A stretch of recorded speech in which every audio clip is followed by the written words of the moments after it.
quite relaxing, actually. I think my ab mat is helping with that.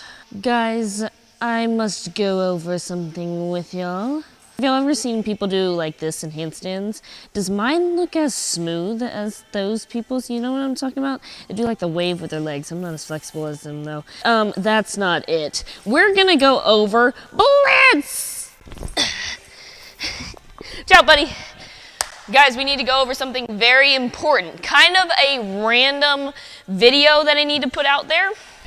I think it's gonna help a lot of folks. We need to go over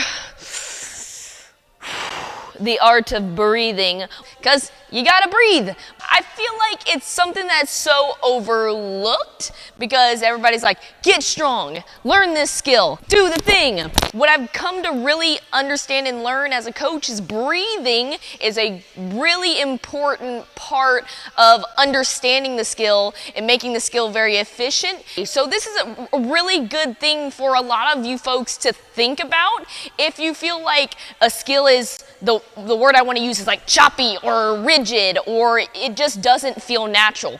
Focus on your breath. The general rule of thumb when it comes to breathing is hold your air when you're on tension to stay tight, and then when you're off tension, you can let it go. Remember that. When you're on tension, when your muscles are working super, super hard, you want to hold your air in. You want to take in, you want to brace everything super hard, including your belly. And then when you come off tension, that's when you can let it go and then be ready to take in the next breath. I'm going to talk about the deadlift. One thing we have to do as we're running through these skills is decide where are we on tension, where are we off tension. So in the deadlift, when your muscles are working hard, is probably when that bar is moving on the way up, right? Or on the way down. Your opportunities to breathe would be when the bar is either rested on the ground or you're standing up stacked super tall with your muscles off tension. I start working on pulling the bar and standing all the way up with it. My belly was super tight. This is where I have an opportunity to breathe. And then I tighten everything back up on the way down. If I'm resting on the ground, obviously you can breathe right there. But once I go to start working again, I want to take in that air, make sure my belly is super tight, make sure everything is braced as I'm driving all the way up. So if I was doing a Metcon that had a lot of touch and go deadlifts in it, you'd hear me probably breathing like this.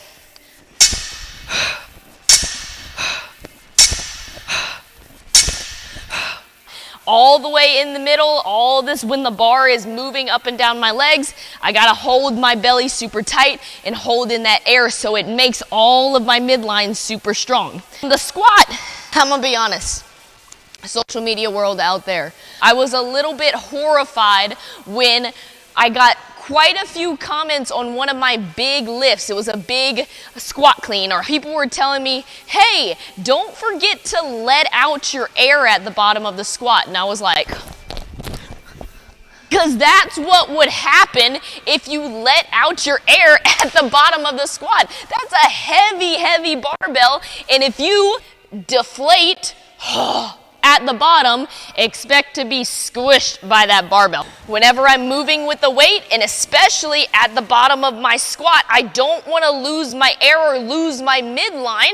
I want it to stay strong and tight, so I gotta have my breath held right here. And when I come off tension or drive on the way up, I can start letting out that air. Some reps would look like this. Down to the bottom.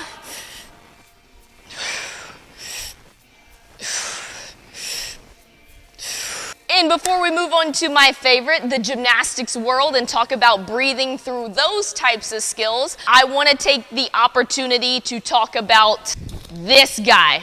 This is a weightlifting belt. You'll see a lot of people that do lots of Olympic lifting, powerlifting. You might see them wearing one of these guys. This is not a back brace, okay? I'm not trying to put this guy as tight as possible. It's like strangling my midline. This guy serves as a surface for my midline to push against. So when I have this guy strapped on over my belly right here, I want to pull it just snug enough to where I can still feel as I'm pushing out my air, it just tightens up the belt even more. If I have that guy extremely tight and you're unable to push against it, there's no point in wearing the belt. To make sure you're using your belt correctly, guys, or bracing your midline correctly under your belt, what you want to do is you want to take your hands and put them on the sides of your belly right here. You see how my fingers are kind of pushing on the sides of my belly button right there? And I want you to literally like take in a breath of air and feel like you're pushing that air through your stomach to press against your fingers, and then your belly should get really hard right there, okay? Take in that air and push against your fingers. That's how you properly brace at your midline. And those muscles are engaged, your spine is protected. We want to build a strong midline, and if I'm lifting very, very maximal weights, that's why I might put something like a belt on. Now, to the fun part and the confusing part, to gymnastics. Okay, we're over by the pull-up bars because this is where we're actually gonna talk through our breathing, through some of our kipping movements. Now, the gymnastics world is fun. It's a little bit tricky because in something like a kipping swing or a pull-up or a toes to bar, you are pretty much active everywhere in the skill. The two basic positions in gymnastics, the hollow position and the arch position. Hollow position is that scooped position where I feel my abs working on the front. Arch is the opposite, where I'm reaching super long, I look like Superman, and my feet are reaching the other way. I want you guys to think with me. We talked about holding your air in when you're on tension and letting your air out when you're off tension. Everything in gymnastics happens through the hollow position. My body feels lighter right here, so you're gonna be more on tension right there through this hollow position. That's where I hold in my air. So if I just work on some basic kipping swings, focusing on my breathing, I'm gonna take in my air as I'm moving to the hollow position and then let out my air when I'm moving into the arch. So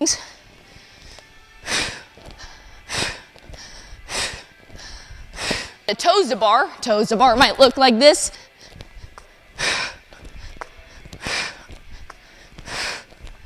And now the most tricky one would be the pull-ups. I'll show you guys standard kipping and butterfly. So here's standard kipping.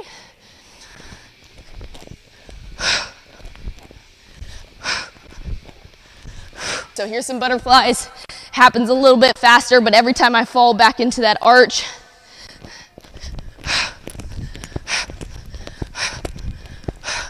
that's where you can let out that air. Take it in on the way up, let it out on the way down. Hoping that helps some of you guys move through just movements and then workouts a little bit smoother, and then overall helps you breathe better and feel a lot better through your workouts. So y'all go practice your breathing. Such a simple thing, right? So simple it's hard. I'll see you guys later. Peace out.